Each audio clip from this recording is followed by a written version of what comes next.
दंडवत कैलासीचा देव भोळा चक्रवर्ती पार्वतीचा पती योगीराज तयाच पै माझे दंडवत पंढरीच्या देवराया दंडवत तुमच्या पाया कृपाळू उदार माझा ज्ञानेश्वर तया नमस्कार वारंवार लढिवाळ नामा विठोबाचा दास तयाच्या चरणास साष्टांग दंडवत सर्वमंगल मांगल्ये शिवे सर्वार्थ साधिके शरण्ये त्र्यंबके गौरी नारायणे नमस्तुते मनोजवं मारुततुल्यवेगं जितेन्द्रियं बुद्धिमता वरिष्ठं वातात्मजं वानरयूतमुख्यं श्रीरामदूतं शरणं प्रपद्ये धर्मरक्षावयवतारकेचे जिजाऊदरी तो शिवप्रभू शिवनेरी गडावरी तयाच्या चरणकमळी साष्टांग दंडवत करीतस विठाला एक स्वराज्यातलं योगदान तुम्हाला मी सांगून जाईल की जे आजपर्यंत मी कुठल्याही कीर्तनात सांगितलं नाही, तसा योगही आला नाही, परंतु आज तो योग आलाय आणि तुम्हा सर्व भाविकांचं खऱ्या अर्थाने ते भाग्य आहे की जे इतिहास वाचून सुद्धा कदाचित तुम्हाला ते माहीत झालं नसेल. छत्रपतींच्या जीवनामध्ये एक अशी अलौकिक घटना घडली की त्या घटनेची नोंद जगाने घेतलेली आहे. पण जगातली जी 7 प्रमुख युद्ध मानली जातात त्या 7 प्रमुख युद्धामध्ये महाराजांचा या युद्धाचा पहिला क्रमांक लागतो. त्या युद्धाचं नाव आहे प्रतापगडचा रणसंग्राम. अशक्य ते शक्य करून दाखवलं महाराजांनी. पण त्याच्या पाठीमागं अनेक समाजाचं अनेक लोकांचं योगदान फार मोठं होतं. महाराजांनी प्रतापगडाची पायाभरणी केली इसवी सन 1657 साली. त्याच वेळेला असं नियोजन केलं होतं महाराजांनी, हा गड ज्या वेळेला बांधून पूर्ण होईल इथे मला काहीतरी प्रताप करायचा आहे आणि म्हणून या गडाला नाव सुद्धा काय द्यायचं, प्रतापगडच द्यायचं. पण अर्थात महाराजांना हा गड बांधून हवा होता फक्त 2 वर्षात. विचार करा, एखादं टेंडर जरी निघालं ना, आता आम्ही नगरपर्यंत आलो कल्याण मार्गे तिकडून, आत्ता जर निघालं तर मग अजून 2 तास लेट झालो असतो. ते कॉन्क्रिटीकरण चालू आहे, इकडचं बी चालू नाही आणि इकडचं बी नीट चालू नाही अशी परिस्थिती आहे आणि किती वर्ष चाललंय ते मला माहीतच नाही आहे. पण महाराजांनी सांगितलं, सक्त आदेश दिले, मला 2 वर्षात गड बांधून हवा आहे. अर्थात विचार करा, त्यावेळेला पोकलान नव्हते, JCB नव्हते, क्रेन नव्हते, ट्रॅक्टरसुद्धा नव्हते. पण ही बांधकाम व्यवसायामध्ये काम करणारी माणसं इतकी निष्ठावंत होती. स्वराज्याचं काम म्हणजे धर्माचं काम, स्वराज्याचं काम म्हणजे राष्ट्राचं काम, स्वराज्याचं काम म्हणजे देवाचं काम. 2 घटना अशा घडलेल्या आहेत, त्या इतिहासामध्ये नोंदलेल्या आहेत. अर्थात तुम्ही पहा, बुरुजाचं ज्या वेळेला काम चालू असतं बाहेरून उभं राहता येत नाही. आणि आजही कोणी पार अगदी आजच्या कालखंडात इंजिनिअरिंग कॉलेजचा इंजिनियर गेला, सिव्हिल इंजिनियर ज्याला म्हणतो आपण, आणि तो जरी तिथं गुन्हावळमा घेऊन गेला तरी परफेक्ट लागेल. आणि त्याच्या आरशीची कामाला आपल्या एखाद्या साध्या गवंड्यानी वळमा लावला तर लागायचा नाही. ही कला होती. मग ही बांधकाम व्यवसायातली माणसं महाराजांनी आपल्यावर जबाबदारी दिलेली आहे. हे राष्ट्राचं काम आहे, हे धर्माचं काम आहे, हे स्वराज्याचं काम आहे, राजांचं काम आहे. हे काम आपल्याला वेळेत पूर्ण करायचं आहे. 2 घटना अशा घडल्या, अंतिम टप्प्यावर काम गेलं होतं. गडाचे बुरुज म्हणजे काय 2-5 फूट उंचीचे नसतात, शेकडो किलोमीटर त्या ठिकाणी फुटाच्या उंचीचे असतात. कधी कधी वरून बुरुजावून खाली डोकवलं तर भीती वाटते.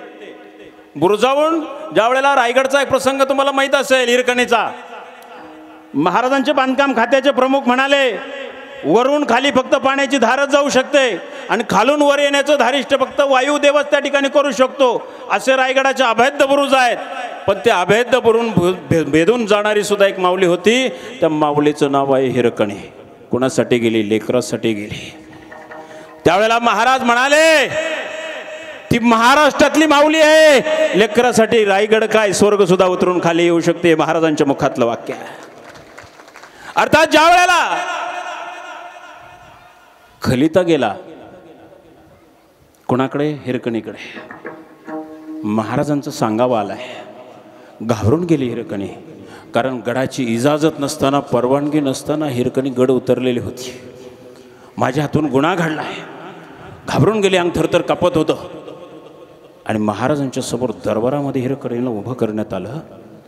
घाबरली होती बिचारी. महाराजांनी सांगितलं, याच त्या का माऊली? माऊली असा शब्द महाराजांच्या मुखातून उमटल्यानंतर तिच्या अंगातली भीती नाहीशी झाली.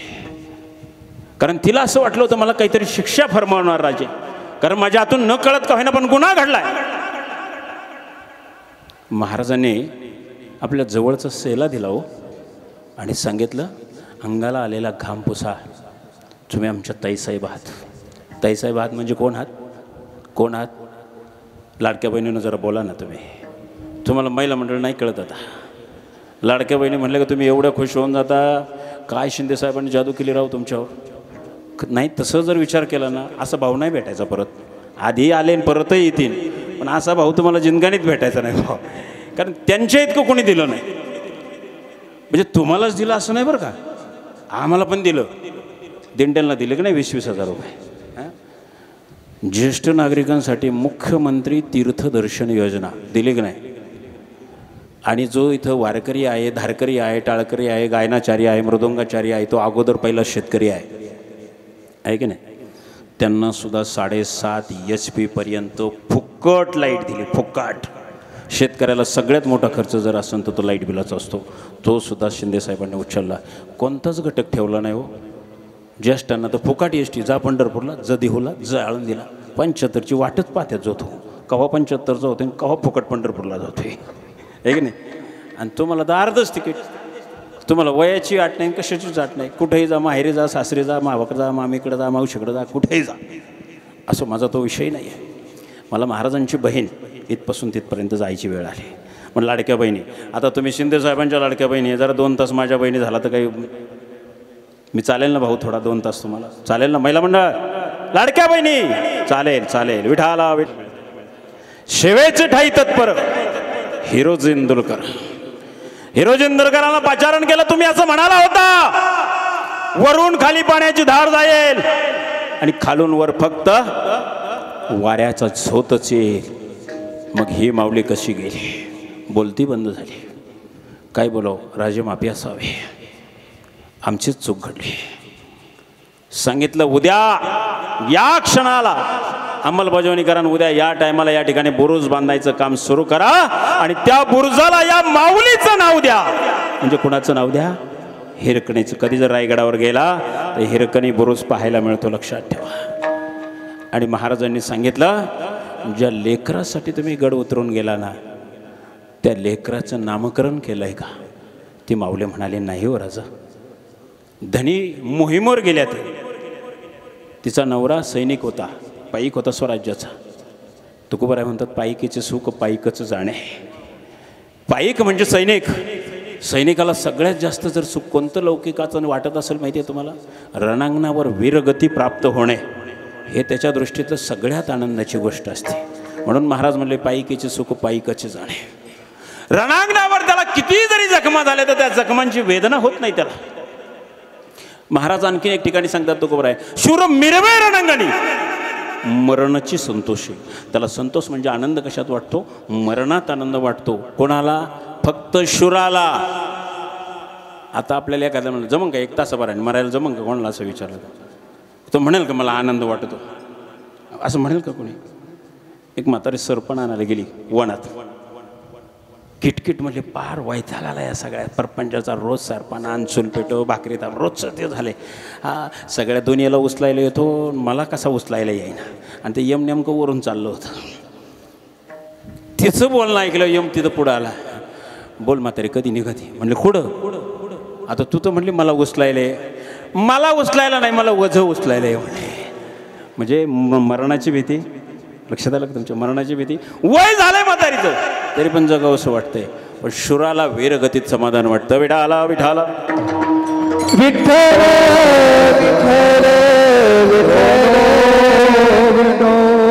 प्रतापगडाचं काम पूर्ण व्हायला फक्त काही दिवस शिल्लक राहिलेले होते. मुदत संपत आलेली होती. काम अंतिम टप्प्यात गेलेलं होतं. काम अंतिम टप्प्यात गेलेला असे भर उन्हाचे टाईम होता. साधारण 12-1चा सुमार असावा. आणि या बांधकाम खात्यातल्या समाजातली 2 माणसं बुरुजावरून कोसळले. साहजिकच आहे, बुरुजावरून कोसळल्यानंतर काय झालं असेल. दोनही माणसं जागीच मृत्युमुखी पडली. ही जी बांधकाम करणारी माणसं होती ना, रडत बसली असतील का हो? त्यांच्यासोबतचा माणूस गेला हो. काय दुःखाची परिस्थिती आहे, लक्षात ठेवा. जो आपल्याबरोबर 2 वर्ष सतत काम करतोय, आपल्या भावकीतला, आपल्या गावकीतला, आपल्या नात्यातला, आपल्या रक्तातला, डोळ्यात देखत मृत्यू झाला हो त्याचा. सगळ्यांच्या डोळ्यांच्या कडा पाहणवल्या, पण डोळ्यातून अश्रूच्या धारा बाहेर पडू दिल्या नाही. तशी सगळी मंडळी बुरुजाच्या पायथ्याला आले. ते दोन्ही मृतदेह बाजूला घेतले आणि त्यांचा जो प्रमुख होता त्याने सांगितलं, राजांनी सांगितले मुदतीच्या आत काम पूर्ण झालं पाहिजे. देवाचं काम आहे, धर्माचं काम आहे, स्वराज्याचं काम आहे, थांबून जमायचं नाही. सूर्यास्त होईपर्यंत हे मुडदे झाकून ठेवायचे, काम चालू ठेवायचं. अंतःकरणात दुःखाची भावना आहे, पण मन सांगताय कर्तव्याला प्राधान्य दिलं पाहिजे. अरे तो राजा स्वतःची पत्नी अंत्ययातना सहन करत असताना, लेकरू आईसाठी टावा फोडत असताना सुद्धा जर रणांगणात जातोय, आपल्यातले 2 गेले म्हणून काय झालं, काम पूर्ण केल्याशिवाय थांबायचं. पूर्ण अंधार पडेपर्यंत ही माणसं कामच करत होती. दिसेन असं झालं. अंधारात चचपडत माणसं पुन्हा बुरुजाच्या पायथ्याशी आली. ऐन मध्यरात्रीला दोघांना चिताग्नी देण्यात आला, पण काम थांबवलं नाही. लक्षात ठेवा, असं या समाजाचं, स्वराज्यातलं सगळ्यात मोठं योगदान आहे. वेळेवर प्रतापगडाचं काम पूर्ण झालं आणि 1659 साली 10 नोव्हेंबर 1659 तारीख सांगतो, लक्षात ठेवा. इकडून तुळजापूर पासून तो अफजल खान येत होता. पंढरपूर, तुळजापूर, शिखर शिंगणापूर आमच्या हिंदू देवदेवतांची विटंबना करत चाललेला होता. अर्थात काही लोक असं पण सांगतात की तुळजाभवानीची मूर्ती जात्यात घालून भरडून काढली, फोडली वगैरे वगैरे. हे सब झूट आहे, यात काहीही सत्यता नाही. माझ्या बहिणींनो, किती दगडाचे तुकडे जात्यात घातल्यानंतर भरडता येतील? येतील का मला सांगा. आम्ही काय या वचनांवर विश्वास ठेवत आलो? अरे कधीतरी छत्रपतींच्या कार्यावर विश्वास ठेवा. अफजल खान विजापूरहून निघाला तेव्हाच आमच्या हेर खात्यांनी राजांना बातमी दिली, मंदिरं उद्ध्वस्त होतील. तुम्हास प्राणाहून प्रिय असणाऱ्या तुमच्या कुलस्वामीवर घाला घातला जाईल. महाराजांचं पथक रायगडावरून निघालं, राजगडावरून. अफजल खान तुळजापूरला येण्याच्या अगोदर पहिरजी नायकांची टीम तुळजापूरला येऊन पोहोचली. आणि जगाच्या पाठीवर पहिली चलमूर्ती जर कोणती असेल तर ती आहे तुळजापूरची भवानी आहे. लक्षात ठेवा, बाकी सगळ्या अचल मूर्ती आहेत. महाराजांचं हेर खातं अफजल खानाच्या अगोदर तिथे जाऊन पोहोचलं. तुळजाभवानीची मूर्ती अलगद ताब्यात घेतली, कारण अफजलाचा नापाघात त्या मूर्तीला लागला नाही पाहिजे असा आदेश होता छत्रपतींचा. मूर्ती गायब करून टाकली. आज जी मूर्ती उपलब्ध आहे ती त्याच काळाती प्राचीन मूर्ती आहे. त्याच वेळेला महाराज म्हणाले, आम्ही प्रतापगडावर आहोत. आमच्या बांधकाम करणाऱ्या कष्टकऱ्यांनी रक्ताचा घाम करून 2 वर्षात हा प्रतापगड उभारलाय. इथं प्रताप करण्यासाठी तुमची शक्ती आमच्या बाहुबलामध्ये द्या, इथून आम्ही तुम्हाला प्रार्थना करतो. महाराजांनी प्रार्थना केली. हो, महाराजांसारखं परमार्थ नाही जमणार तुम्हा आम्हाला. आमच्यासारख्या बोवांना सुद्धा, हाबापाला सुद्धा जमणार नाही. आम्ही किती दिवस भवानी यायचं ध्यान करत बसलो ना, नाही प्रसन्न होणार. सतत नामस्मरण लागतो त्याला. नुसतं कीर्तनाला उभं राहिल्यावर रामकृष्ण आले नाही पाहिजे. सतत नामस्मरण. उठता बसता महाराजांची उपासना होती. जगदंब जगदम का नाही प्रसन्न होणार? वरदान मागितलं स्वतःसाठी नाही, कारण छत्रपती तुकोबरायांचे शिष्य होते. जर माझे गुरुवर्य जर स्वतःसाठी काही मागत नाही तर मला सुद्धा स्वतःसाठी काही नको. देव देश धर्माचं नीतीचं न्यायाचं अधिष्ठान असणारं हिंदवी स्वराज्य निर्माण करण्यासाठी, या हिंदवी स्वराज्यावर जो घालवलेला आहे तो परतावून लावण्यासाठी, आलेल्या कंटकाचं निर्धार करण्यासाठी तुम्ही आम्हाला त्या ठिकाणी ताकद द्या संचालक. अशाच अवस्थेमध्ये महाराज सद्रेवर होते. आहे त्या परिस्थितीत महाराजांना निद्रा लागले हो. साधारण 3चा सुमार होता आणि आई भवानीनं साक्षात्कार दिला.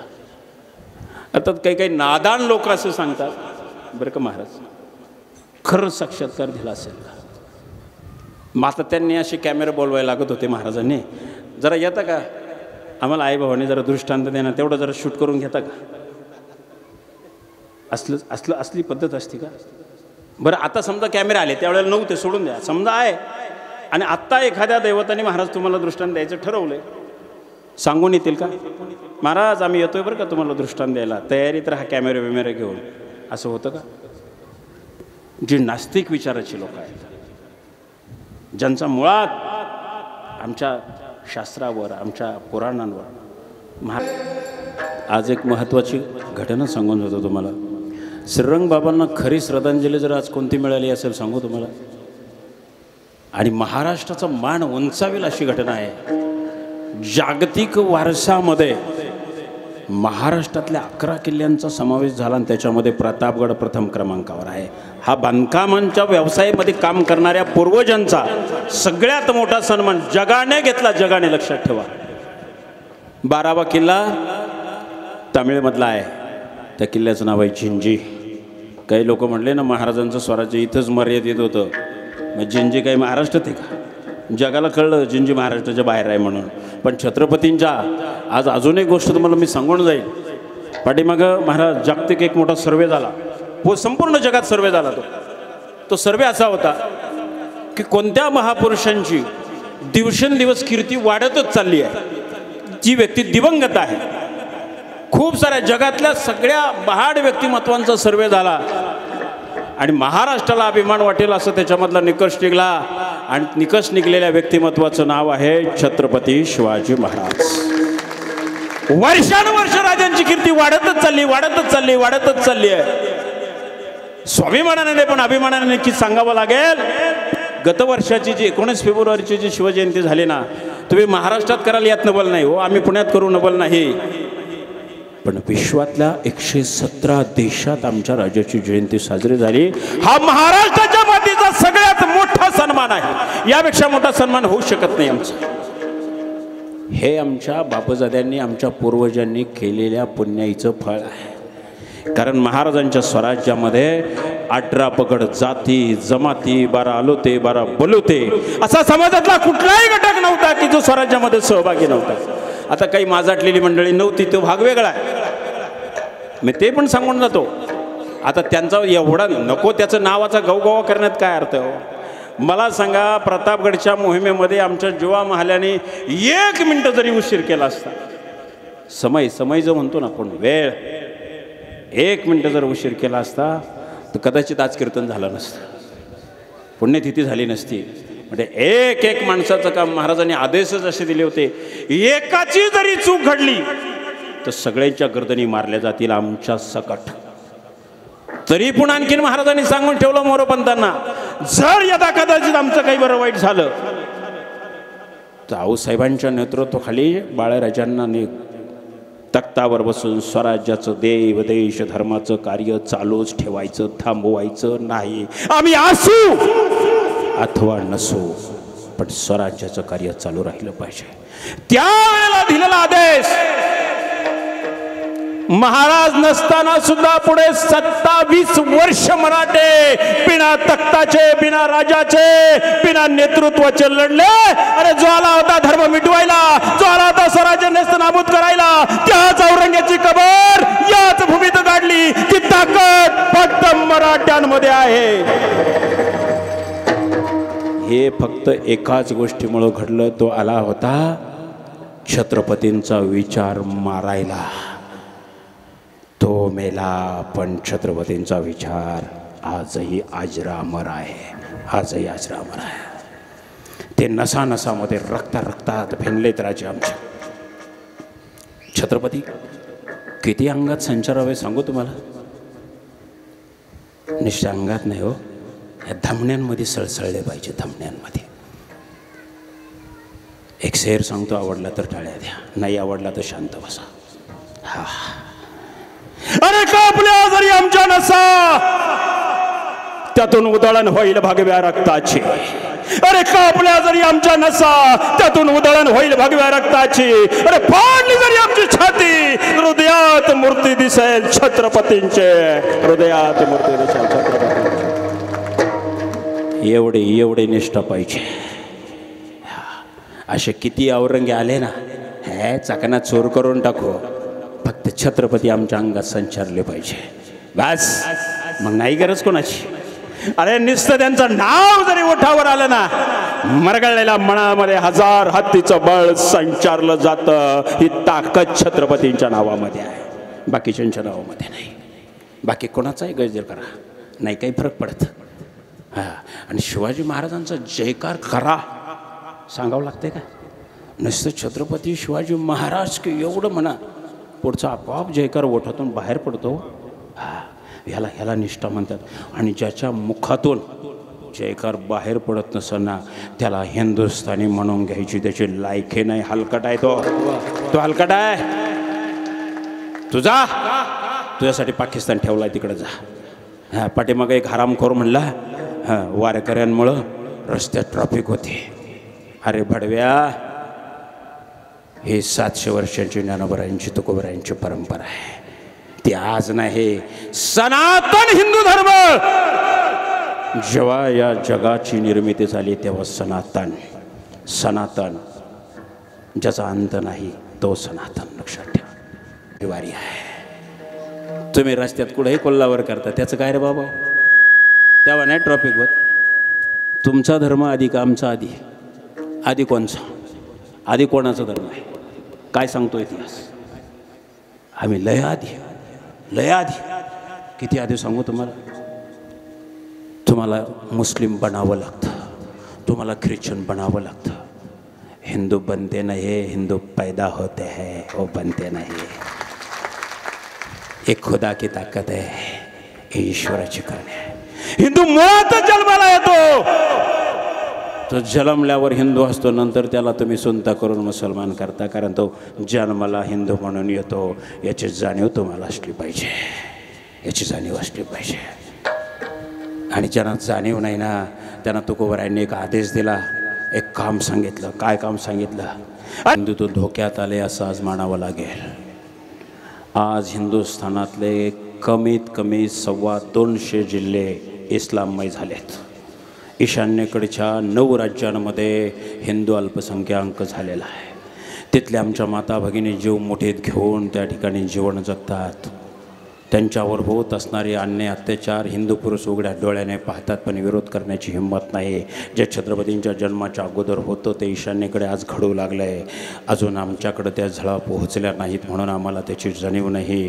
परंतु बेट्यांनो, एक गोष्ट लक्षात ठेवा, समोरच्याच्या घराला आग लागली, मला काय त्याचं पडलं आहे, पण एक ध्यानात ठेवा, वारा ज्या वेळेला दिशा बदलेल तेव्हा त्याच्याच घराला आग लागणार नाही, आपल्या घराला सुद्धा आग लागल्याशिवाय राहणार नाही. अरे मग त्याच्या घराला आग लागली ना, मी पाणी घेऊन विझवायला गेलोच पाहिजे, कारण त्याची आग गेली. माझ्या घराला आग लागल्यानंतर तो सुद्धा मला आग विझवायला मदतीला येणार आहे. ही जाणीव आमच्या अंगात निर्माण झाली पाहिजे. एक गावामध्ये तुम्ही बाकी गोष्टीसाठी एकत्र येऊ नका, पण धर्मासाठी एकत्र या. गावकीतली भांडणं दूर ठेवा, भावकीतली भांडणं दूर ठेवा, पण राष्ट्रासाठी आणि धर्मासाठी एकत्र येणं काळाची गरज निर्माण झाली. आज आम्ही हिंदू बहुल भागात राहतोय, आम्ही हिंदू बहुल भागात राहतोय म्हणून सुरक्षित आहे. पण जर अल्पसंख्याक मुलखामध्ये राहायला गेलात तर मात्र तुम्हाला एकादशीचं व्रत सुद्धा करता येणार नाही. अशी बेकार परिस्थिती आहे, लक्षात ठेवा. आज तुम्ही विचार करा, आज आमचे कित्येक तरुण महाराज लग्नाविना तसेच राहिले आहेत. मुली नाहीत का हिंदूंकडं? आहेत. पण का आमचे तरुण बिना लग्नाचे राहायला लागले? याच्यावर कधी संशोधन केलं का तुम्ही? आमच्या शासनाने सांगितलं मुलींची संख्या घटली आहे. बिलकुल नाही. निसर्ग असं करतच नाही. निसर्ग चूक करत नाही, करणार पण नाही. चूक तुम्ही करताय, निसर्गावर मारू नका. मुलींची संख्या तेवढीच आहे, मुलांची संख्या तेवढीच आहे. मग मुली कमी झाल्या कुठं हे सांगायला सरकार कमी पडत आहे. पाठीमागं बातमी आली होती महाराष्ट्रात गेल्याच महिन्यातली, 26,000 तरुण मुली बायका बेपत्ता आहेत. किती? महाराष्ट्रातला आंकडा सांगतो मी, 26,000. आत्ता एक 8च दिवसापूर्वीची उत्तर प्रदेशातली बातमी आहे. मी सत्य सांगणार, असत्य एकही गोष्ट सांगणार नाही. चिमूर बाबा नावाचा एक मनुष्य पकडला गेला. चांगूर बाबा, काय नावं त्यांची बिलेंदर असते. चांगूर बाबा को 100 कोटी, किती रुपये? 100 कोटी रुपये परदेशातून त्याला आले. आणि त्याला कामगिरी एकच होती, हिंदूंच्या मुली पळवायच्या, त्यांना मुसलमान करायचं, मुस्लिम संतती त्यांच्या पोटी जन्माला घालायची. आणि या सगळ्या घटनेमुळं आमच्या मुलींची संख्या घटली. पर्यायाने हिंदू तरुण अविवाहित राहायला लागले. पर्यायाने हिंदूंची संख्या घटायला लागली. काय ह्या गोष्टीचा विचार होत नाही. आणि याला एक नाव दिलंय त्यांनी, लव जिहाद. काय नाव दिलंय? आता तमाम हिंदू संघटनांनी राज्य शासनाकडे मागणी केली होती की ह्या होणाऱ्या अधिवेशनामध्ये लव जिहादच्या विरुद्ध कायदा आणू. संपला अधिवेशन, कायदा काय आला नाही. का आणला नाही त्यांचं त्यांना माहिती आहे, मला त्याच्यात पडायचं नाही आहे. पण तो कायदा आणणं मात्र गरजेचं आहे, लक्षात ठेवा. का आमच्या हिंदू युवकांनी बिगर विवाहाचं राहायचं? काय पाप केलं त्यांनी? हिंदू म्हणून जन्माला आला म्हणून?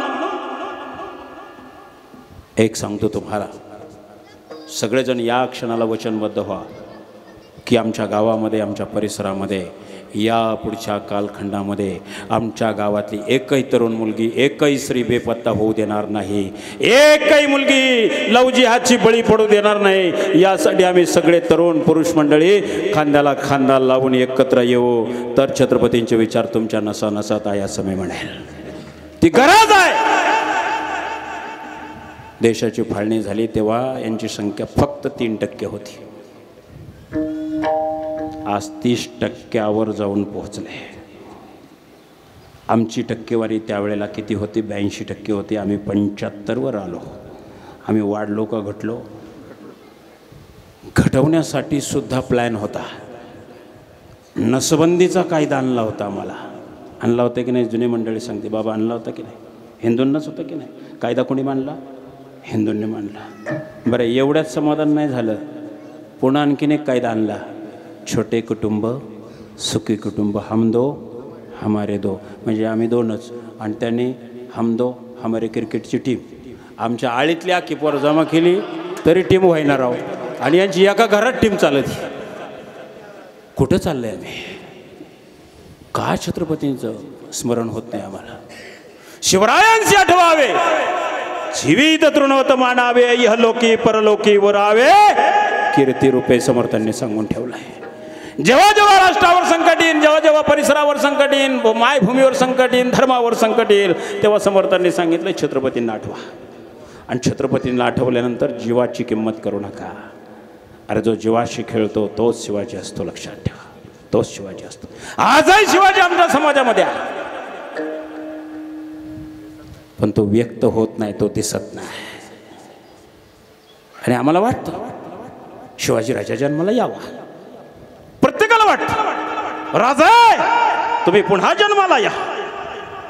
येतो तुमच्या घरी, नको नको शेजारीच्या घरी या, आमच्या इथं नको, अडचण होईल आम्हाला. राजे यायला तयार आहेत, पण आम्ही त्यांना जन्माला येऊ द्यायलाच तयार होईना.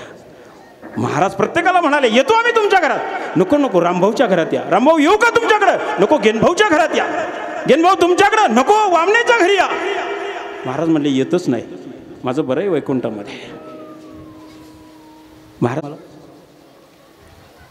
छत्रपती शिवाजी महाराजांनी तुमची आमची घरं राखली, यात नवल नाही हो, देवांची सुद्धा घरं राखली हो.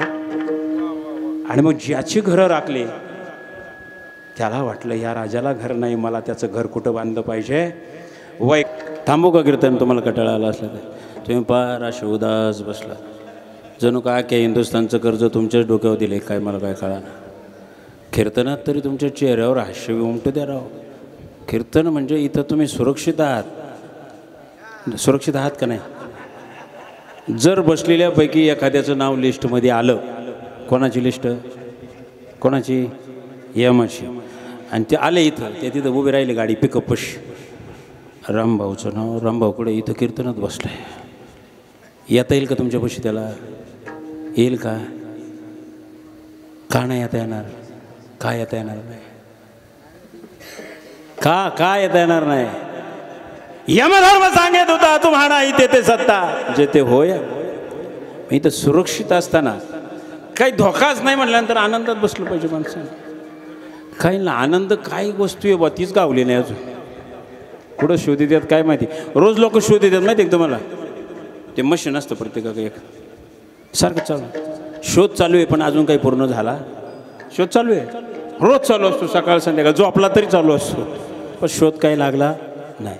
मसून वाट्यात गेला तरी लागल नाही लागणार. अरे शोध कसा लागला पाहिजे सांगू तुम्हाला. शोध घेतला छत्रपतींनी. तुकोबरायांच्या कीर्तनात बसले पुण्यामध्ये, आमच्या लोहगावला. महाराज कीर्तनात बसले. आपल्यातले काही नालायक जाऊन भेटले तिकडं. शिवाजी राजाला पकडायची नामी संधी याच्यापेक्षा दुसरी कुठलीच नाही. तुकोबरायच्या कीर्तनात निशस्त्र होऊन बसतात, शस्त्र सुद्धा नसतंय, भवानी संसार सुद्धा नसती, पकडा शिवाजी राजाला. सांगणारे कोण? आपले नालायक सूर्याजी पिसळायची अवलाद आली. वेडा पडला, परचक्र पडलं. शिवाजीराजे होते ते. विश्वास होता तुकोबरायांच्या कीर्तनावर. असे बसले. ते आपल्यासारखं पंचपदी झाले येत नव्हते. हां, आणि मस्तपैकी फोर व्हीलर घेऊन नव्हते येत. कीर्तन संपत आल्यावर साहेब आलेत, साहेब रवागा रवागा. महाराजांना माहीत होतं भजनी विक्षेप मरणाची पैजान. हा पहिल्या रामकृष्ण हरीला महाराज येऊन बसायचे, तुकोबरायांच्या चरण स्पर्श करायचे, समोर बसायचे. शिका शिका शिवाजीराजाचं चरित्रातून काहीतरी शिका.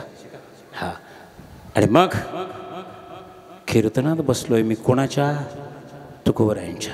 कीर्तनात काय सांगायचं आहे? जेथे कीर्तनाची जागा तेथे पांडुरंग उभा. या वचनावर छत्रपतींचा विश्वास होता. आमचा आहे की नाही माहीतच नाही. हां, मग जिथे देव उभा आहे तिथं मला समशेरीची गरज काय? काढून दिली महाराजांनी बैरजी नाईकांजवळ. आता बैरजी नाईक का तिथे तलवार घेऊन थांबले असतील का? बैरजी नाईक हेर खात्याचे प्रमुख होते. ते बसले आपल्या मंडपाला येडा देत. कुठून काही धोका आहे का काय का?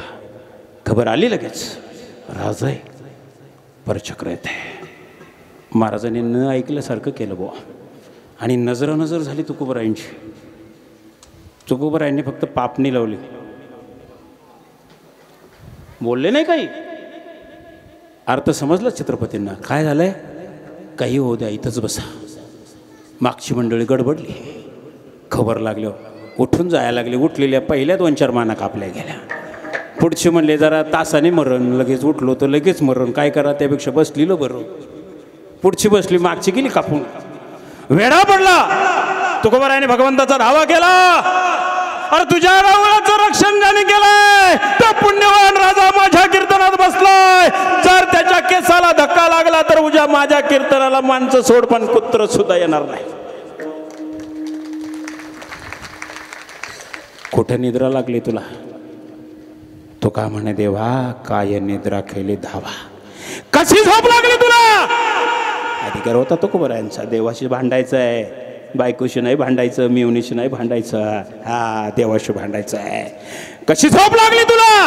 अरे शिवाजी राजासारखा पुण्यवान राजा या त्रिखंडात मी पाहिलेला नाही. त्या राजावर संकट आलेलं असताना तुला कसली निद्रा लागली? देव खडबडून जागा झाला. जायचंय शिवाजी राजाला वाचवायला, पण कसा जाऊ याचा विचार पडला प्रत्यक्ष पांडुरंग परमात्म्याला. कोणत्या रूपात जाऊ? क्षणभर देवाला सुद्धा सूचना काय करावं विचार केला देवाने.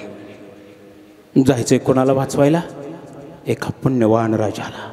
जो राष्ट्राचं कार्य करतोय, धर्माचं कार्य करतोय, देवदेवतांचं रक्षण करतोय, त्या राजाला मला वाचवायला जायचंय, त्याचं रक्षण करायला जायचंय, त्यासाठी मला सुदर्शन हातात घ्यायला लागलं तरी चालेल. आणि ठरवलं देवाने जायचं मृत्यू लोकामध्ये. पण कसं? ज्याला वाचवायचंय त्याच्याच रूपात मला प्रगट व्हायचंय. अरे काय शिवाजीराजाची पुण्य असेल, प्रत्यक्ष पांडुरंगाने शिवाजीराजाच्याच रूपात प्रगट व्हावं. एवढा पराकोटीचा परमार्थ होता शिवाजीराजाचा. अनेकांना देव भेटला हे मलाही माहिती आहे, पण तो त्यांच्या रूपात नाही भेटला.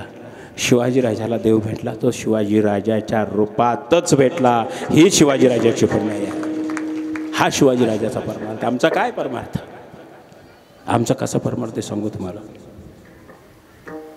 आम्ही 7 दिवस सप्ताह असल्यानंतर नामधारक आणि नंतर नामधारी. आलं ध्यानात तर आलं, नाही तर गेलं. असा आमचा परमार्थ आहे. आणि कसं पांडुरंग घ्यायचं हो तुमच्या रूपात? रूपात सोडा, सपनात नाही येणार. येईल का? काय काय त्याग काय आमचा? काय समर्पण आहे राष्ट्रासाठी, धर्मासाठी? काय केलं आम्ही? आणि का तुमचं? अहो आज श्रीरंग बाबाचं 5वं पुण्यस्मरण आहे. तुमचं पहिले होतं का नाही? गॅरंटीच नाही. काय गॅरंटी? काय दिवे लावले हो तुम्ही? ना पोरांसाठी काय ठेवलं, ना गावासाठी ठेवलं, ना भाऊ नातेवाईकांसाठी कधी आदराने रामराम घातला. काय केलंय काय तुम्ही? ज्या परमार्थाचं योगदान आहे ना त्यांचं, लक्षात ठेवा. संतांची संगती, बरं का माऊली, संतांची संगती हा त्याचा परिणाम आहे.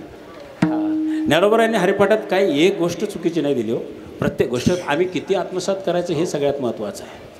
महाराज असे नाही म्हणाले हरिमुखी म्हणा एकदाच म्हणान घरी जाऊन झोपा, असं नाही म्हणाले. असे म्हणाले की ज्ञानोबराय? नाही ना. असे म्हणाले का? मला सांगा तुम्ही. द्वारकेचा राणा पांडव घरी का गेला? काय द्वारकेत जागा नव्हती का त्याला? काय द्वारका कमी होती का? मला सांगा. स्वतः ते पांडवा खंड वनवाशी परी त्या देवाशी आठवीती. म्हणून द्वारका सोडून देव कुठे आला? पांडवा घरी. कशाला आला सांगू तुम्हाला. भीष्मांची प्रतिज्ञा होती. काय प्रतिज्ञा होती? उद्या सूर्यास्त होईपर्यंत ही पृथ्वी निष्पांडवी करेल. आता याचं डबल अर्थ आहे बरं का. निष्पांडवी म्हणजे 5 पांडव मारणे नाही. हा पहिला गैरसमज डोक्यातून काढून टाका. एक मेला तरी पांडव राहतात का? एक कमी झाला का नाही? मग 4च राहिले का 5 राहिले? एक मेला. आता कोणाला मारायचं होतं? मारायचं कोणाला होतं? अर्जुनाला. तर अर्जुन हा प्रिय सखा, बरोबर आहे का नाही? भगवंताचा प्रिय सखा अर्जुन. ती प्रतिज्ञा ऐकल्यानंतर पांडव नाही घाबरले. लक्षात घ्या, पांडव नाही घाबरले. घाबरलं कोण? देव घाबरला. देवाला घाम फुटला. काय होणार माझ्या पांडवांचं? युद्ध संपलं, शंकनाद झाला, सूर्यास्त झाला. पांडव आपापल्या शयनकक्षामध्ये गेले, झोपले. देवाला काय झोपला का ना? देव गेले पांडवाच्या एका रूममध्ये. पहिले गेले अर्जुनाकडं, कारण त्यांना माहीत होतं भीष्मांचा डोळा कोणच्या होय. डोळा म्हणजे तुम्हाला समजलं त्याचा अर्थ. डोळा म्हणजे असा नाही. हां, डोळा म्हणजे बाबा ही प्रतिज्ञा कोणासाठी आहे? अर्जुनासाठी आहे. मग अर्जुनाकडे गेले. अर्जुना, अरे देवा झोपू दे, मरू दे. अरे तुला झोप कशी लागते? अर्जुन म्हणला, कशी लागते म्हणजे? तू आहे की इथं आम्हाला सांभाळायला? पण झोपलोय आम्ही. काय बिनघोर अर्जुन झोपलाय.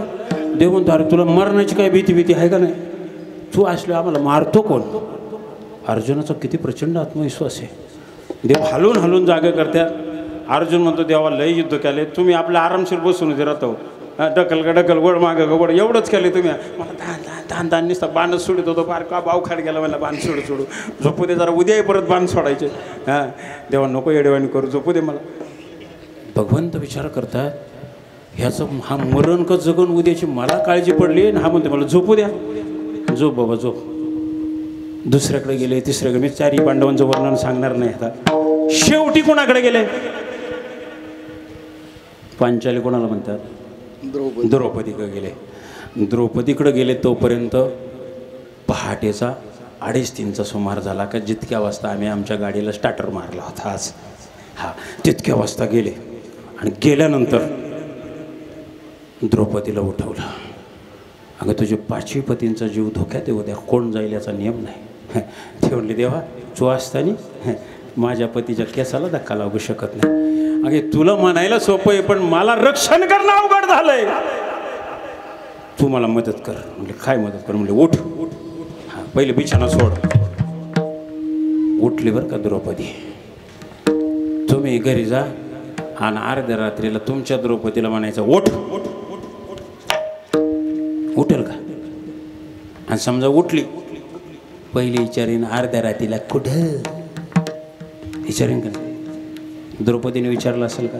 नाही. सांगितलं द्रौपदी चल माझ्या मागं मागं. द्रौपदी निघाली.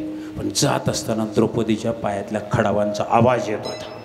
तो आवाज ऐकल्यानंतर भगवंतांनी सांगितलं जाण मला जो काही प्रयोग करायचा हा आवाज आला तर प्रयोग यशस्वी होणार नाही. द्रौपदी ते खडावा काढा. हो म्हणले मग घरी सोडून आले असते ना. तुझ्या जात नाही कुठं, घाबरू नको. त्या कोपऱ्याला काढल्या तरी राहतील आणि ह्या कोपऱ्याला काढल्या तरी राहतील. तू काढ पहिले खडावं काढ पाहिजे. खडावं काढल्या. देवाने आपल्या साकेत ठेवल्या. काय द्रौपदीचा अधिकार आहे हो? कुठं ठेवल्या? आमच्या पगाई यायचा नाही काय ये. द्रौपदीच्या खडावं काकेत ठेवल्या आणि म्हटलं चल माझ्याबरोबर. भीष्मांच्या महालापर्यंत नेल्या. आणि भीष्मांच्या महालात गेल्यानंतर हां, भीष्म झोपेत होते तरी कोणाचं ध्यान करत होते? श्रीकृष्णाचं ध्यान करत होते.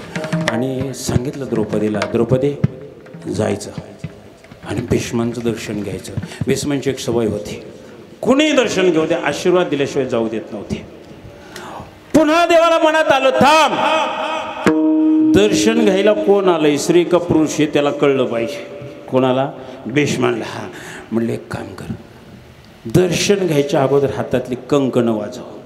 म्हणजे बांगड्या, तुमच्या भाषेत बांगड्या वाजव.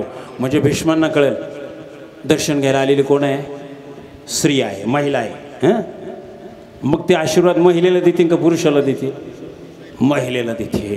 बघा दर्शन घेतलं आणि भीष्मांच्या मुखातून आशीर्वाद व्यक्त झाला. काय? अखंड सौभाग्यवती भव.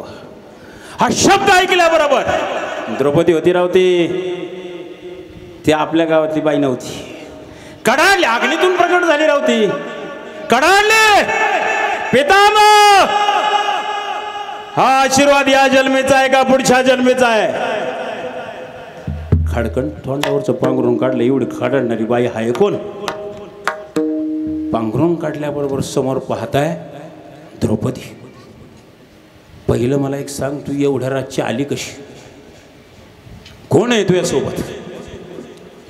द्रौपदी म्हणले हे आमचा एक गरगडी आणलाय बरोबर. कोण? कोण आहे हा? गरगडी आहे का? हा गरगडी आहे का? असा गडी येईल का तुमच्या इकडे? हा वाताच ना गरगडी. गुढी धुतली आणि धुतली का नाही महाराज? मला सांगा, जो त्यांची गुढी धुतोय र ताकद मग आगडी नाही का? पांडवांचा गडी आपला कोण आहे? कोणीच नाही, आपला कोणीच नाही. भीष्म म्हणतात एक कुलवधू आहे. द्रौपदी सामान्य स्त्री आहे का? एक कुलवधी आहे, राजस्त्री आहे. आणि ती एका सामान्य गड्याबरोबर आली. तेव्हा पितामह म्हणाले तो गडी कोणता आहे मला जरा बघायचा आहे. म्हणले गडी जरा दृष्टीला पडला पाहिजे. ते गडी म्हणले लांब राहतो.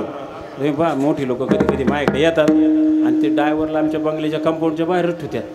म्हटलं एकलेच आले का? नाही एकलंच आहे. तुम्हाला ड्रायव्हिंग येते? म्हणले नाही. मग गाडी आणली कोणी? म्हणले ड्रायव्हरने. मग कुठे? गाडीतच येतो. येऊ द्या की त्याला चहा पिऊ द्या की. नाही ते आमच्यासोबत नाही चहा पिते. काही लावगा राहतो का सोबत चहा पिला? म्हणलं माणूसच आहे ना. तुम्हाला चहा नंतर त्याला पाहिला, त्याला बोलवा. म्हणजे हा आपला पाहुणचार असायचे माणूस आहे ना तो.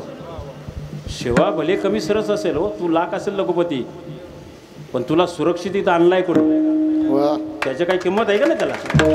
त्याला पाहिला चहा, मग तुला प्यायतातला पेण्यात तसा, पण त्याला मी चहा बांधणार मगच पाठवणार.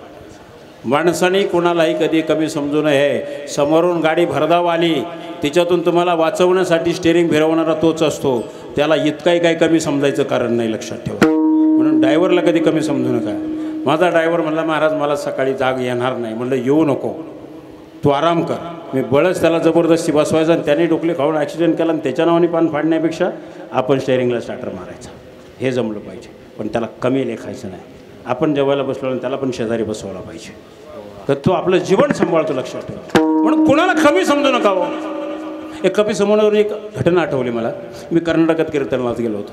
महाराज एक सत्य घटना बरं का, थोडंसं घेतो वेळ, चालतंय ना. हां, एका मोठा ऑफिसर होता तो. काय पंक्चर काढताना चाक नीट आवडलं नसेल, काही गाडी भरधाव वेगात चाललेली होती आणि एक चाक निखळून गेलं. गाडी नशिबाने ॲक्सिडेंट झाला नाही, गाडी पलटी नाही झाली, पण एक चाक निखळून गेलं. त्याने काही वेळाने ते शोधलं आणि ते चाक अशा ठिकाणी निखळलं होतं. त्या गावात एक खुळा मनुष्य होता. मग खुळा म्हणजे मी तर त्याला सज्जन म्हणतो, ते खुळं म्हणायचं, पण मी त्याला सज्जन म्हणायचं. तो कोणाकडे पाहिला का खळखळून हसायचा. आम्ही गेलो, ते मोठमोठ्याने हसं यायला म्हणलं याला हसण्याचा छंद आहे काय नो. ते आजूबाजूचे लोक आले म्हणजे ते खुळं आहे. यायला म्हणलं अशा चांगल्या माणसाला तुम्ही खुळं म्हणता. आणि ते ज्याच्या गाडीचं चाक गळून पडलं होतं का, ते बसलं असं डोक्याला हात लावून. आता काय इकडं गॅरेज नाही, इकडं गॅरेज नाही, आणि चाक तर गळून गेले, करायचं काय. ते खुळं गेलं त्याच्यापाशी आणि त्याच्यापाशी हसत बसलं. याला प्रचंड राग आला राव. याला माझा इथं काय पडलं तर हे करतं म्हणला. ते आणखी जोराने हसायला लागलं. याला प्रचंड राग आला. तो म्हणला, ते खुळं त्याला काय म्हणलं माहिती आहे का, साहेब झालंय काय तुम्हाला. नाही मला काय झालं नाही, आंधळ्या तुला दिसत नाही का. हा म्हणला तेच सांगायला आलो मी. कोण म्हणतंय खुळं. आता इथं हुशार ऑफिसर आहे का खुळं. वर्तमान परिस्थितीत ऑफिसर हुशार आहे, खुळं आहे ते. तो म्हणत झालंय का तुला दिसत नाही का. त्याच्यावर ओरडत येते. ते बिचारा उपचार सांगायला आले तरी हा त्याच्यावर कावला, एक नाही अर्धा 3 वेळा कावला. आम्ही मस्तपैकी गाडी दूर उभी करून मस्त मजा पाहत होतो. हा मग ते म्हणले टायर गळून गेलाय, पण कुठे म्हणलं एक आहे. हा म्हणला स्टेपनी नाही, स्टेपनी घालायच्या लायकीची नाही. पाना म्हणलं आहे. मग आणि इकडं पाना म्हणला. काय करणार तू पाना घेऊन, नटच नाही तर जोडशील कुठून तरी जोडणार म्हणला. या 3 टायरचा एक नट काढायचा आणि याला जोडायचा, 4थं चाक जोडून झालं. आता खुळं कोणला म्हणावं मला सांगत होता. तो ऑफिसर कोणाला कमी समजत होता, खुळ्याला. आता इथं खुळं नेमकं कोण आहे, आता नेमकं खुळं कोण आहे. शिक्षणावर अक्कल नाही मिळत राव, ईश्वराच्या कृपेवर अक्कल मिळते याची जाणीव असली पाहिजे. विठाला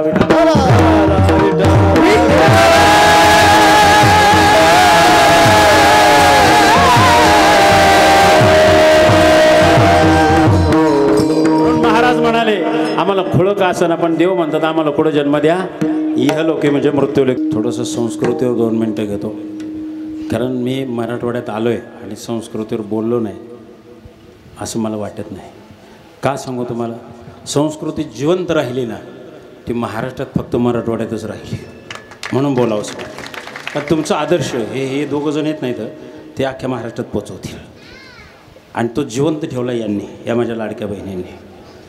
बाकी कुठल्याही मुलकात महाराज कीर्तनाला गेलं ना 80% पदर डोक्यावर नसते. किती टक्के, 80%. इथं 80% पदर डोक्यावर आहे. एखाद दुसरा इकडे तिकडे सरकला असं एखाद दुसरा इकडे तिकडे सरकला असला जागेवर घ्या जरा, आणून घ्या, आणा जागेवर आणा जरा. ती आमची संस्कृती हो, त्याला एक नाव आहे. म्हणजे आमची संस्कृती अशी सांगते, अगदी जुन्या कालखंडापासून आमची हिंदूंची स्त्री परपुरुषाच्या समोर डोईवरचं पदर इथपर्यंत घेतल्याशिवाय जात नव्हती. बरोबर बोलतो ना.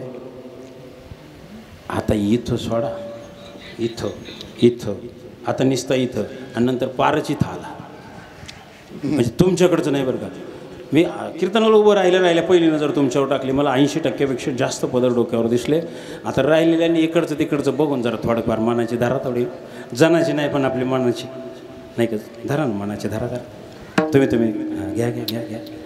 तुमच्या इकडच्यांच्या डोक्यावर आहे, तिकडच्यांच्या आहे, घ्या की जरा. तिकडे एक ताई राहिली अजून, घ्या जरा. कीर्तन धर्मकार्यात घ्यावं. तुम्ही काम करताना, स्वयंपाक करताना नाही मी सांगणार, तेव्हा खाली आला तरी चालतो, कारण त्या स्वयंपाकघरात तुम्ही एकट्याच असता. इथं तुम्ही अनेक परपुरुषांच्या समोर आहात. कारण आमच्या संस्कृतीने त्याला एक नाव दिलेलं आहे, मराठमोळा म्हणतात त्याला. काय म्हणतात, मराठमोळा ती स्त्री पाळते की जिला स्त्रीच्या जीवनातला सगळ्यात महत्त्वाचा धर्म म्हणजे लज्जा धर्म, आणि तो लज्जा धर्म सावरण्याचं काम करतो तुमचं डोईवरचा पदर. आणि ज्याला हे समजत नाही अशा काही लोक या महाराष्ट्राच्या भूमीत जन्माला येतील म्हणून 750 वर्षापूर्वी जनाबाई महाराजांनी तुमच्यासाठी लिहून ठेवलंय. डोईचा पदर आला खांद्यावरी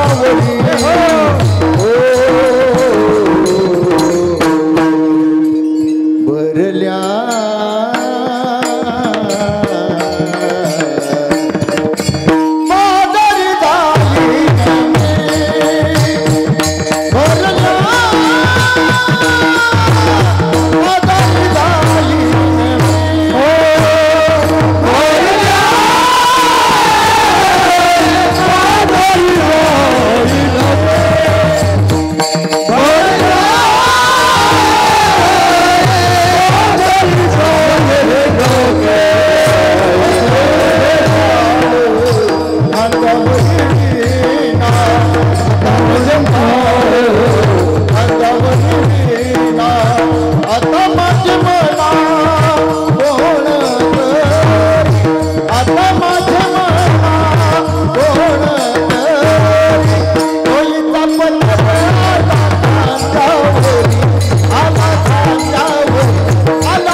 प्रमुख लक्षण तिच्या डोक्यावरचं पदर आणि कपाळावरचं कुंकू हे सौभाग्याचं लेणं नसेल तर तुम्हाला समाजात किंमत नाही. जिच्या कपाळी कुंकू नसतं वैधव्याचं जीवन काय असतं ते जावे त्याच्या वंशा तेव्हा कळे. आपलं सौभाग्य असूनसुद्धा जर आपल्या कपाळाला कुंकू नसेल तर समाज आपल्याकडं चांगल्या नजरेने पाहत नाही, हे लक्षात ठेवा. म्हणून स्त्रीसाठी डोईवरचा पदर समाजात तरी फार महत्त्वाचा आहे, धर्मकार्यातसुद्धा फार महत्त्वाचं आहे. ही आमची परंपरा आहे. आपल्या देशाच्या पहिल्या राष्ट्रपती, महिला राष्ट्रपती, काय नाव होतं त्यांचं? प्रतिभा पवार. परदेशात गेल्या तरीसुद्धा डोक्यावर पदर होता. ते मुंबईला गेले तरी डोक्यावरचा पदर काढून टाकशाल. मुंबई महाराष्ट्रातची, पुणे महाराष्ट्रातची. पण अमेरिकेत गेला तरी तिथल्या पत्रकारांनी विचारलं, ताई साहेब हे पदर ऊपर रखते है आमक, त्यांच्या भाषेत बोलले ते. पण प्रतिभाताईंनी मराठीत जे उत्तर दिलं ते फक्त मला तुम्हाला सांगायचं माझ्या बहिणींना, तेवढं नीट लक्ष देऊ नका. प्रतिभाताई म्हणाल्या, मी जिजाऊंच्या महाराष्ट्रातली जिजाऊची लेक आहे म्हणून माझ्या डोक्यावर पदर आहे. आणि तिथं घडलेला एक घटना सांगतो तुम्हाला. क्लिंटन हात मिळवायला हात पुढं केला होता त्याने. कोणाला? आपल्या देशाच्या राष्ट्रपतींना. आणि हात मिळवायला प्रतिभाताईंनी हात पुढे केला, पण तो पंखा जो येशी काय होता तो फिरला गेला आणि डोक्यावरचा पदर बाजूला झाला. तो क्लिंटन हात पुढंच धरून होता.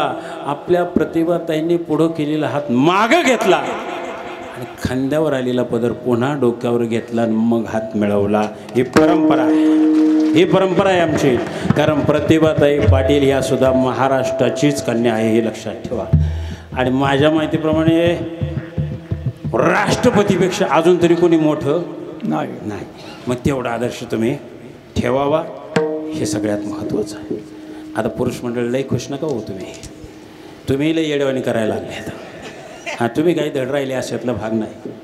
मला सांगा, आमचा बाप हिंदू आहे ना, आमचे आजोबा बोला नाही हिंदू ना, आजोबा हिंदू ना, वडील हिंदू म्हणले, आजोबा म्हणा का नाही, मग हिंदू म्हणायलाच वाटते का? म्हणा का नाही? वडील हिंदू, आजोबा हिंदू, पंजोबा खापर, पंजोबा डोपर, पंजोबा नको. आता इथपर्यंतच बाद झालं. आता वरून खाली यायचं बरं का. डोपर पंजोबा गण लावत होता का? लावत होता. त्याच्या बा खाली कोणाला? पंजोबा लावत होता, गण लावत होता. आजोबा लावत होता. बाप मग आपल्या लोकांचा लाव करा आलाय. आपल्याला झालंय काय? ज्यांच्या कपाळाला गण नाही त्याला झालंय काय? काय झालंय? गण मिळत नाही. गण मिळत नाही का? इकडे दुकान नाही गंधाची आपल्या मराठवाड्यात? तोटा आलाय का? नाही ते या आळंदीला, देऊला सारी सारी दुकानच आहे तिकडं. नाही तर पंढरपूरला आता वारी येऊन तर आलाच असाल तुम्ही. भेटत नाही का मला सांगा? का लावायला सवड नाही, काही इच्छा नाही, नेमकं झालंय काय? काय वजन बिजन वाढतं का? मग गण लावले बाबा माणूस 80 किलोचा होता 90 किलो झाला, असं काही बदल होतो का माणसाच्या जीवनात? होतो काही बदल? मग गण लावायला अडचण काय? महाराजांच्या कालखंडात मुस्लिमांचे हेर स्वराज्यात आले होते, गण लावून यायचे का आता आपल्याला पकडू नये म्हणून. गण लावला मग हा कोण झाला? हिंदू झाला. पण आपलं हेर का तर त्यांचा बाप होतं, ते कसाही आहे तरी पकडीतच होती. आपल्याला कोणी पकडायचं? गण लावचं बाबांनो. एक काम सांगतो तुम्हाला, आता घरी जायचं, कीर्तन संपलं घरी जाणार. तुम्ही का मांडवत बसणार? घरी जाणारच ना. काही दादांनी राजदादांनी त्यांनी काही जेवण ठेवलं असेल ते जेवलं, तुम्ही घरी जाणारच आहे. घरी गेलं आहे तसा थोबडा आरशात बघायचा आणि परत गण लावून पुन्हा थोबडा आपला आरशात बघायचा. चांगला कंचा गण लावलेला चेहरा चांगला दिसतो का? चांगलं दिसू नये असं कोणाला वाटतं का? सुंदर दिसावं हे प्रत्येकाला वाटतं. पहिली गोष्ट बाप समजलंच नाही आम्हाला. का समजलं नाही सांगू तुम्हाला? बाप समजूनच घेतलं नाही कोणी. तुम्ही पहा लेकरू काही महत्त्वाच्या गोष्टी सांगायच्या असल्या तर आईला सांगतं पण बापाला सांगत नाही. वेळ पडली शपथ घ्यायची वेळ आली तर ती बापाची नाही शपथ घेत, ती कोणाची शपथ घेतं? माईचीच घेतं. बाप शपथ घेण्याच्या पण लायकीचं नाही. बापाला इतका कमी समजला. का समजलं माहिती आहे तुम्हाला? पोरगं लहान असताना ती घरातली आई आजी जी असते ना, ती काय सांगते माहिती आहे का? ए तिकडे जाऊ नको बाप मारी, इकडे जाऊ नको बाप मारी, शाळेत जा नाही तर बाप मारी, अभ्यास कर नाही तर बाप मारी, गल्लीत जाऊ नको बाप मारी. तिच्या डोक्यात हे शब्द इतक्या वेळेला पडले, बाप मारी बाप मारी. मला हे बिलंदर नुसतं मारायचं जन्माला आले काय कळलं नाही भाऊ, हा फक्त मारायसाठी. तेव्हापासून तिच्या डोक्यात निगेटिव्ह भावना तयार होती. कोणाबद्दल? कोणाबद्दल? बापाबद्दल. पण एक सांगतो बेट्यांनो, पोरींना तो विषयच ऐका. बापाचं सगळ्यात जास्त प्रेम जर कोणावर असेल ना तर ते फक्त त्याच्या मुलीवर असतं. गेल्या 20 मेला माझ्या मुलीचं लग्न झालं. मला तर त्याच्यात घुसलो तर मला भावना अनावर होता.